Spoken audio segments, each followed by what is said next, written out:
Assalamualaikum. Problems of agriculture sector of Pakistan and its solution. This is lecture number 13. I am Professor Shakeel Abbasi and today is 7th January 2026 and this is first lecture of the year 2026 and this is lecture number 13 and one of the series of the lectures which I have been delivering on main topic, and that is socio-economic and political turmoil of Pakistan and its solution. This is lecture number 3 on agriculture sector of Pakistan. This lecture is very useful for the general readers, teachers and the candidates who are going to appear in CSS and PMS exam. Hope that you would listen and view up to the end and would share your valuable comments for me for the improvement of this program. Hope and desire that you would subscribe my channel. I would be very thankful to you. Let us switch over to the lecture, but let me clear here, the time is short and lecture becomes too lengthy. So my strategy is to discuss the issues, and side by side I am discussing the solution, not in a separate way as against exam pattern of Pakistan, where there may be two parts, that what are the problems of agriculture sector of Pakistan and how they can be resolved or they can be solved. Or there can be a quotation that our agriculture sector is a sick sector, how we can transform it into a robust sector of the economy. For the sake of brevity, I have divided this lecture into many parts. I hope that you would like it. What are the issues of agriculture sector of Pakistan? Here we have two narratives. On the one side, we have optimistic viewpoint or the rosy picture which is generally portrayed by every government, and on the other side we have the bleak or the dismal picture of the economy. What is the truth? When we should see the rosy picture as enunciated or the explained or the given or painted by the government, agriculture sector is robust and very good and very fine. Regarding this, you can juxtapose the point like that its growth rate is positive, then in milk production we are 5th number, likewise in cotton production we are at number 5 in the world, and for example in case of rosy pictures we can quote that in milk production we are at number 11, in cotton and mango production we are at number 5 and number 4. Likewise, we are exporting rice equal to $3 billion every year. Our cotton related products export is more than $10 billion. In case of cotton yarn, we are standing at number 3 in the world. So in poultry farming, we are at number 11. So in this way, we are doing good. Our agriculture sector is growing.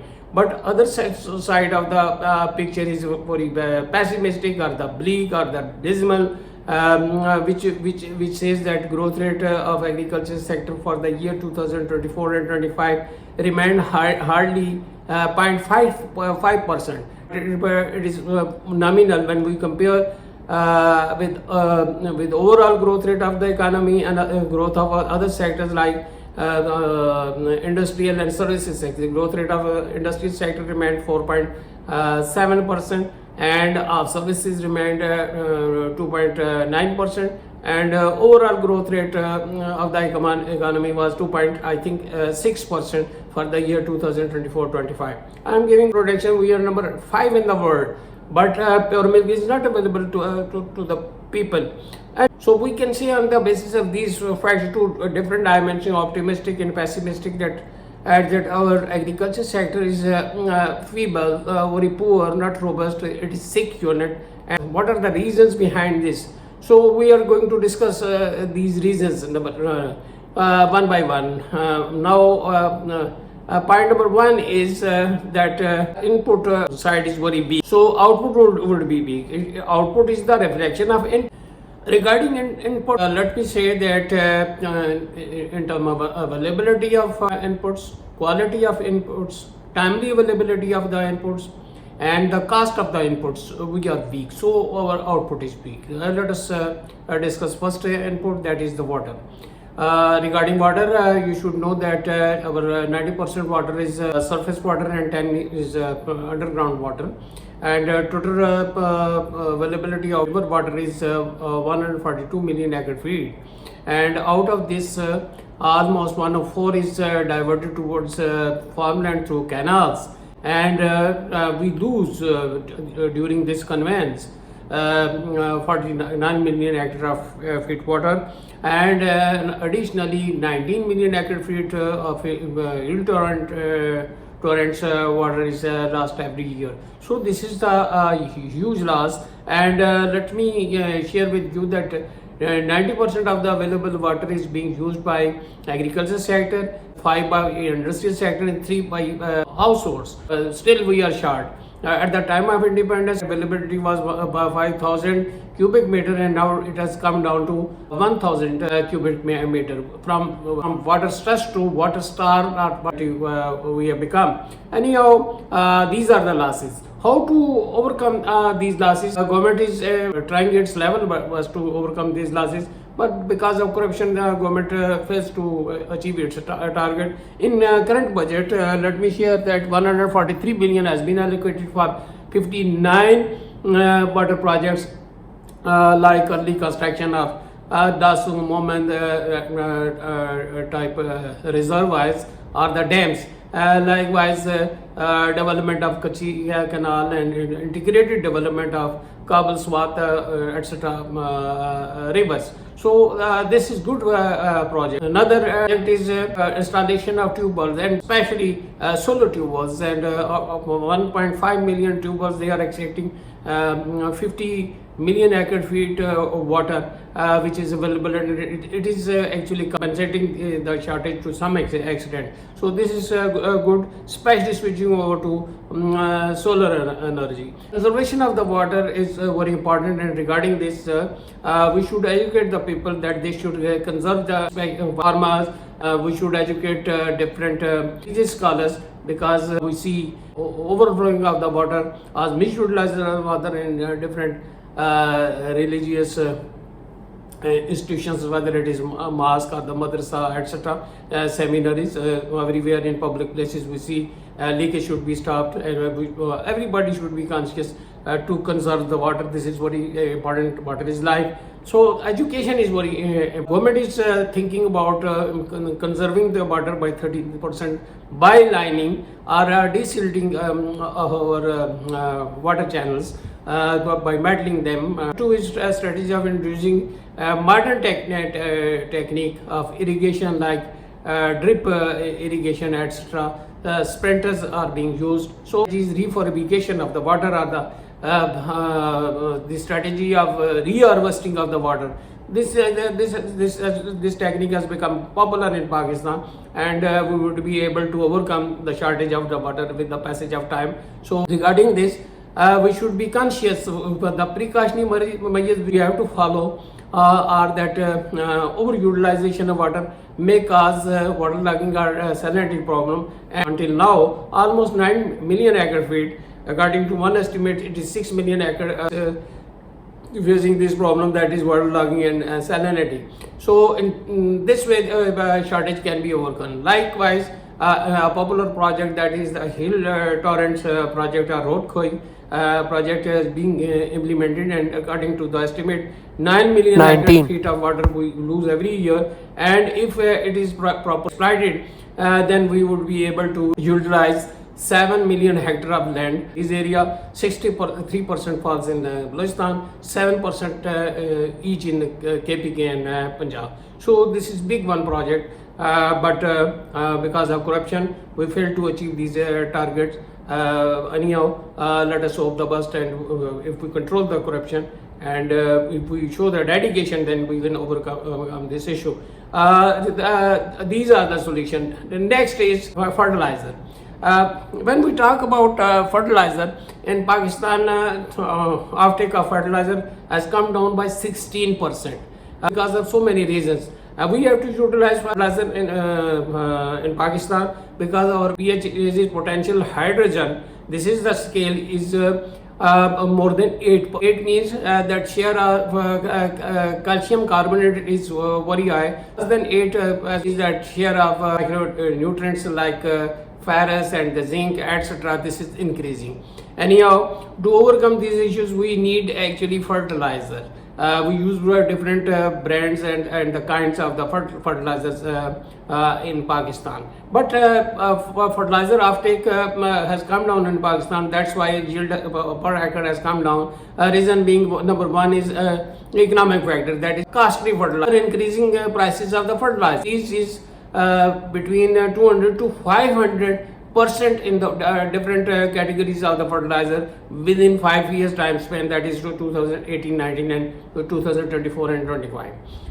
Costly, and its availability is not at the time of sowing and growing of the of different crops, because a few institutions, feudal lords, etc., importers in Pakistan, Fuji Fertilizer has the monopoly over the production of fertilizer, that is 51%, and imports, few companies, they control this, and they speculate and they charge higher prices by creating the short. In this respect, number one, we should develop indigenous fertilizer factories, and there should be no monopoly, and we should introduce more fertilizer. Distributors should be checked, they should be properly watched, examined, and they should not stock the fertilizer at that sowing and growing of the different crops.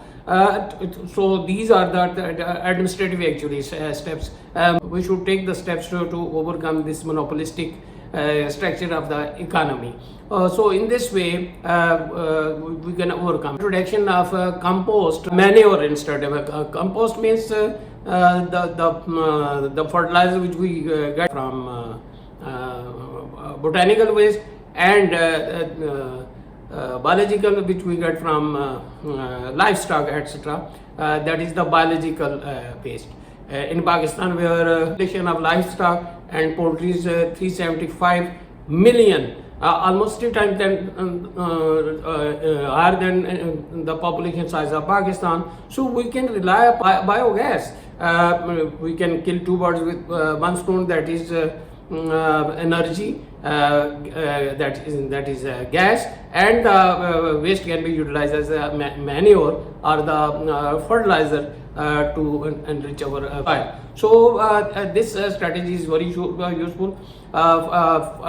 Here precautions or the care should be that overutilization of fertilizer by the feudal lords may cause other problems like kidney, heart failure, cataract, or the eye disease. Also, while utilizing this chemical fertilizer, we should be conscious. Another step is very useful, that is the provision of subsidy by the government, as it is very costly. So it is unaffordable. Poor farmers cannot afford this. So government provides subsidies in this respect. In present budget, government has provided, I think, 10 billion for the import of urea or the fertilizer. Punjab government is also giving subsidy on the purchase of this side by side. Education of the people, availability, etc., and shortage. If these issues are tackled, then hope that our output will be very high and we will have robust agriculture sector. Number 3 input is machinery or technology. Its availability, its quality, its affordability. We are poor in every respect. Technology which is available is obsolete or the outdated technology, especially of tractor, harvester, threshers, etc. Most of the technology which is available, that is confined to the wheat crop. Whereas for the rest of the crops, we don't have the machinery we don't have the rice planters, for potato shakers, etc. Gardening, we don't have the machinery for the pruning, etc. Anyhow, these are that I mentioned. And number 2 is they are not actually efficient technology. If we take the example of tractors, they are costly because in Pakistan fuel is very costly, and 83% tractors are on diesel. So costly energy and availability of energy is also short. So These are the dimensions that in Pakistan, this is horrible picture that production of tractor which was 38,000 per annum in 2014-15, now it has come down to just 22 or 23,000 per annum, and there is monopoly of two tractor companies, Millet and Al-Ghazi has the monopoly over 50 horsepower at Millet on other horsepowers. There is no compatibility of the horsepower and the farmland area. The size of farmland in Pakistan, average size is equal to 97% farmland is of the size 12.5 acre. Affordability or lack of compatibility problem. Side by side, when we compare tractor industry with the car industry, per unit production is more than 90,000 here in Pakistan. We focus on the consumption industry, ignore the investment dimension of the agriculture sector. Definitely we cannot. You have listened in my lecture. One survey, post-harvest loss to durable and perishable good is 10% and 20% respectively, and its size becomes 282 billion rupees per annum. So this is because of shortage of industry, no proper modern cold storage facility in Pakistan. Even poultry farm which has shown 70% growth rate last 5 years. We see 1.5 million people are attached with this, and its business size is more than 1 trillion rupees in Pakistan. We are 90% dependent upon the import of eggs, chicks, hatchery items, and vaccine, etc. So this is huge dependency.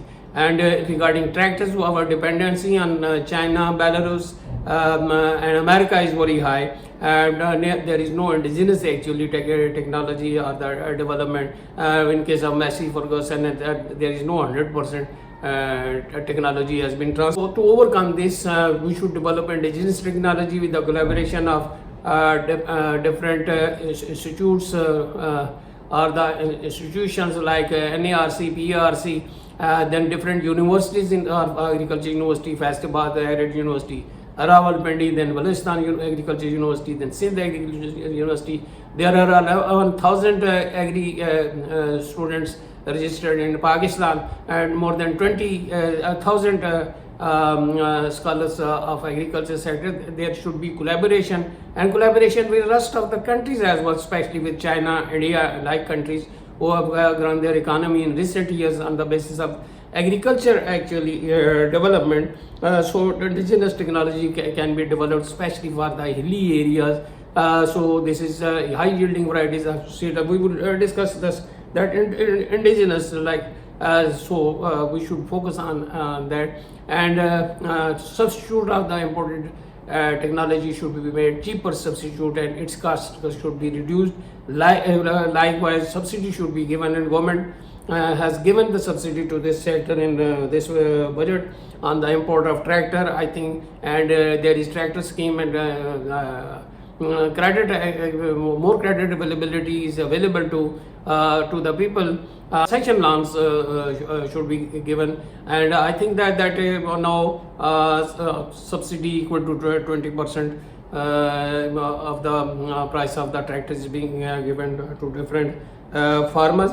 New seeds should be developed. New technology or the machines. This technology should be efficient in terms of only cost, in terms of output, in terms of running cost, and we should not only focus on local market. Rather, we should develop this engineering for the sake of export to earn foreign exchange. So our nuclear state, 7 nuclear state can do this if it is properly focused upon. So collaboration between the different universities do away with actually obsolete or outdated industry which is costly for this, and there should be replacement. We should work for electric run solarization technology in Pakistan. So anyhow, to overcome this. Tax concession on the import in the short run on the import of machinery, then in the long run it should be there should be import substitution in Pakistan. This the tax concession should be given so that its price should be reasonable. Then developed countries should be asked to transfer technology, proper coordination of different sectors, that is the farmers and the landowners, etc. Should be maintained regularly, and award should be given to the researchers and to the agri scientists on our national event, instead of awarding to the musicians and the dancers and the film stars, etc. They should focus on the agri scientists, and so in case of any inventions, they should be appreciated. They should be given extra applause. Investors should be encouraged to make investment in this sector, that is the invention, innovation, and I'm sorry to say that is the imitation, that is the import substitution. So a miracle can take place in Pakistan. Next is credit availability. This is the important regarding it. We can say that we are not short in regarding availability of the credit, but we are misutilizing the available credit. In 2015 and 16, size of available credit was just 7 billion rupees, and now it has increased to 2.5 trillion rupees, that is in the year 2024 and 25. Government is focusing upon this development of Pakistan, and ZTBL, established by UHAN 1961, now has no monopoly over the provision of credit to the farmers. Rather, commercial banks have been allowed to provide credit to the farmers. But despite the increase in the size, its weaknesses or the lacunas are very amazing, that we are misutilizing the credit, that we get the loan on the name of tractor, but we actually purchase a car. So instead of investing in, we consume. So consumption does not assure economic development and prosperity or more output. So this is the lacuna. Interest rate is in Pakistan is very high. So most of the people hesitate to take loan from the bank because it is not allowed by our religion, Islam. Now that's why they have concocted another term, that is the Islamic banking. Islamic scholars, this is allowed by Islam. So more and more people are moving towards this these schemes. That's why the disbursement rate of the Islamic banking is very high in Pakistan, that is 80%. Second number it is commercial bank, but the disbursement rate of ZTBL has come down, and its size in total credit is has tremendously come down from 13% of 2015-16 to just 3% of the total credit, and total disbursement of ZTBL is hardly 51%. Anyhow, these are the lacuna. Islamic bank case of provision of credit to the agriculture sector, that is courageous, you should focus upon that, and this interest rate should be very low. So more the credit, more the investment, and then more the output. Ability of credit at doorstep through IT can be assured, because most of the people, especially poor farmers, cannot afford to sojourn banks falling in far-flung area. So it should be made easy, comfortable, and at reasonable price. For that, involvement of a politician or the existing government in the availability of the credit, and making appointment of their favorite persons on top positions of the banking sector. This is horrible and destructive for the economy, because they distribute loans on the basis of political affiliation, especially through the feudal lords, and ultimately they got these loans written off. The size of stock up loans, overall loan, is more than 1 trillion rupees in Pakistan. So this is biggest one loss. As a result, to cover this loss, they charge higher interest rate, and onus falls on the poor farmers who get political involvement should be reduced.